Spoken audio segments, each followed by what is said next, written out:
Я сейчас постараюсь максимально кратко рассказать о основных тенденциях существующего интернета. Один из моих любимых слайдов. Существующая информационная реальность и как мы к ней пришли. Это, если что, клип тиктокера известного Дани Милохин, который имеет миллионы подписчиков в ТикТоке, и Николая Баскова.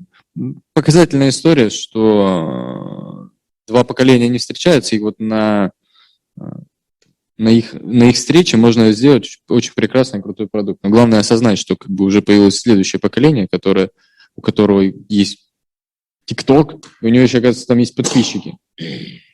Дальше расскажу кратко о ключевых социальных сетях по аудитории, потому какой контент превалирует. YouTube сейчас крупнейшей является площадкой, можно называть соцсетью, можно называть хостингом, от этого разницы особенно принципиальной для нас нету. Ключевое, что мы должны знать, аудитория YouTube в России на данный момент 83 миллиона пользователей. Это огромнейшая армия, и не думаю, что какой-либо из ТВ-каналов может сравниться с аудиторией YouTube. И еще, обратите внимание, я один раз проговорю, на всех слайдах обязательно указана доля мобильного трафика. Практически во всех приложениях и социальных сетях трафик мобильный на 80-90%. Мы это всегда должны понимать, для того, чтобы мы понимали, как пользователь видит наш контент, который мы производим. Проще говоря, смотрит это все с телефона. Да, конечно, смотрит все это телефоном, просто здесь есть какая история. Как правило, контент производится на ПК для социальных сетей, если мы говорим о каком-то качественном контенте, а смотрится он на телефоне, поэтому это всегда нужно учитывать. То есть, опять-таки, говоря проще, если я правильно понимаю, ПК-экран вот такой?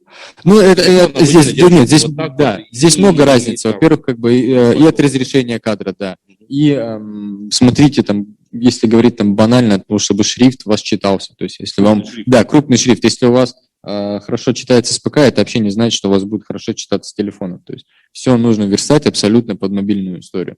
Даже что не касается видео, о картинах, карточек, либо текста, да, с компьютера человек более-менее может прочитать большой текст. С телефона у нас сейчас уже сторис за 15 секунд, некоторые до конца не досматривают. Дальше, Facebook. Игорь, вот сразу тоже вопрос. Вот вы говорите, 15 секунд уже не смотрят.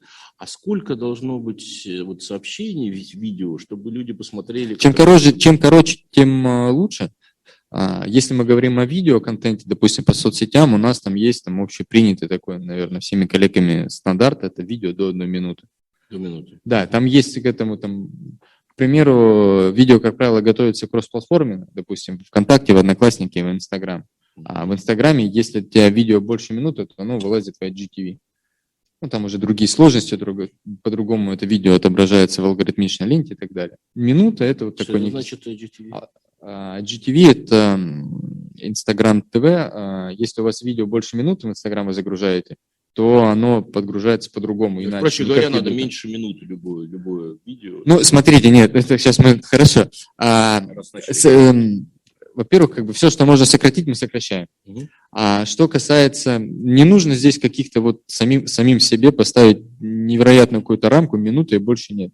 Если контент реально крутой, если он реально интересный, его будут смотреть и 30 минут.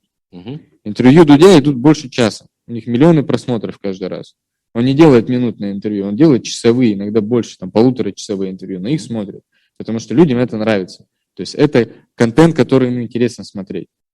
А если мы, допустим, говорим о новостном контенте, то новостной контент, конечно, он должен быть коротким, потому что люди не захотят вчитываться, изучать, они листают ленту. То есть представьте, что ваш контент, когда вы готовите контент, представьте, что человек едет в метро с телефоном, либо он бежит, опаздывает куда-то, он смотрит в маленький квадратик на своем телефоне, листает ленту, и вы ему в этот момент что-то показываете. Оцените, насколько человек готов с бега оценить то, что вы написали, и попытаться в этом разобраться.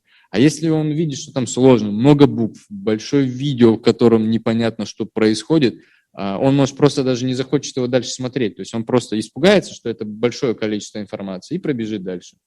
И уйдет. То есть либо мы готовим очень удобный для пользователя контент, либо очень интересный, чтобы одно другое превышало. Отвлеклись маленько, но дискуссия была интересное. К Фейсбуку. Facebook достаточно переоцененная в России социальная сеть. У нее есть такой образ элитарности, но если мы посмотрим по аудитории, то она даже не в топ-5. Аудитория Facebook всего 39,7 миллионов. Инстаграм. Инстаграм около 60 миллионов пользователей. Практически вся аудитория, естественно, с мобильного. Для меня все еще загадка, кто эти люди, кто сидит в Инстаграме не с мобильного. Основные форматы, это основное отличие Инстаграма, это видео, фото, видео, визуальный контент. То есть это в основном картинка. Еще особенность Инстаграм в том, что каждая социальная сеть по-своему распределена по географии. Инстаграм – это, к примеру, соцсеть номер 1 для регионов Северо-Кавказского федерального округа. Там остальные соцсети практически не пользуются популярностью, если их сравнивать с Инстаграмом. А ВКонтакте и Одноклассники – это вот как раз больше центральная полоса, Урал. ВКонтакте – российская социальная сеть, аудитория 74 миллиона человек, контент максимально разнообразен по своему содержанию. То есть если в Фейсбуке это, конечно, больше текстовое содержание, то здесь мы можем там видеть абсолютно все. Это бурная солянка, условно говоря. Одноклассники. Недооцененная соцсеть по той простой причине, что многие ее боятся и не понимают, как с ней работать. Хотя по объему аудитории это 50 миллионов пользователей. Условно, у Фейсбука там 39,5, здесь 50 миллионов пользователей. При этом здесь нужно еще обратить на внимание, что это самый низкий показатель мобильной аудитории, 64% всего. Большое количество смешанного трафика в Одноклассниках. Смешанное – это когда пользователь заходит из мобильного телефона, и из ПК. TikTok. Соцсеть, которая в последнее время кипишует. Все данные я переводил вам с Медиаскопа. Это все можно проверить, зайдя на сайт. По данным Медиаскопа, аудитория ТикТока на май 2020 года была 20 миллионов. Последних актуальных исследований еще нет по новой аудитории, но я там рискну предположить, что сейчас аудитория примерно около 30-33 миллионов. Ну, кстати, тоже было, в ТикТок изначально говорили, а что это такое, зачем это надо, но потом почему-то все неожиданно начали там работать. И отдельная история мессенджера. Самый распространенный мессенджер – это, естественно, WhatsApp. А на втором месте по популярности у нас идет Viber. Мессенджер ВКонтакте, его, конечно, нужно учитывать, но нужно понимать, что это та же самая аудитория, которая сидит и во ВКонтакте. И как мессенджер на третье место занимает Telegram. Viber из них, я считаю, самым недооцененным, потому что большинство людей его игнорируют и никак с ним не работают, практически никогда. Сейчас мы как раз подобрались к тому слайду, о котором вначале сказал Тихон. Впервые интернет по источнику информации обогнал классические средства массовой информации. При том, что этот опрос был проведен не в интернете, этот опрос был проведен Фондом общественного мнения.